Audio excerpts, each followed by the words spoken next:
മാവേലിക്കരയിൽ ഡോക്ടർ എം.എസ്. വല്യത്താൻ സ്മരണാഞ്ജലി സംഘടിപ്പിച്ചു. എം.എസ്. അരുൺകുമാർ എം.എൽ.എ. സമ്മേളനം ഉദ്ഘാടനം ചെയ്തു. മലങ്കര കത്തോലിക്ക സഭ, മാവേലിക്കര ഭദ്രാസനം, എ.ജി.പി. ഫൗണ്ടേഷൻ എന്നിവരുടെ സംയുക്താഭിമുഖ്യത്തിൽ ഡോക്ടർ എം.എസ്. വല്യത്താൻ സ്മരണാഞ്ജലി സംഘടിപ്പിച്ചു. അനുസ്മരണ സമ്മേളനം എം.എസ്. അരുൺകുമാർ എം.എൽ.എ. ഉദ്ഘാടനം ചെയ്തു. ഡോക്ടറുടെ ഇടപെടലുകളെക്കുറിച്ച് അദ്ദേഹത്തോടൊപ്പം പ്രവർത്തിച്ചിരുന്നവരും ഇവിടെ സൂചിപ്പിച്ചു. ഞങ്ങളൊക്കെ പുതിയ തലമുറയിൽപ്പെട്ടവരാണ്.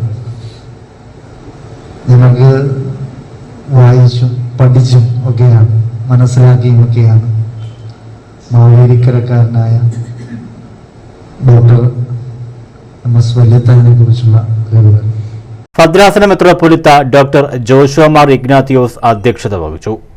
Doctor G C. Gopalapillai, Muraleedharan Thadakkara, Chunakkara Janardanan Nair, Jayaprakash Valyathan, doctor Sonia Suresh, monsignor doctor Stephen Kulathumkarottu എന്നിവർ പ്രസംഗിച്ചു. കെ.ആർ. ദുർഗ ഗാനാഞ്ജലി നടത്തി. News bureau, Mavelikkara.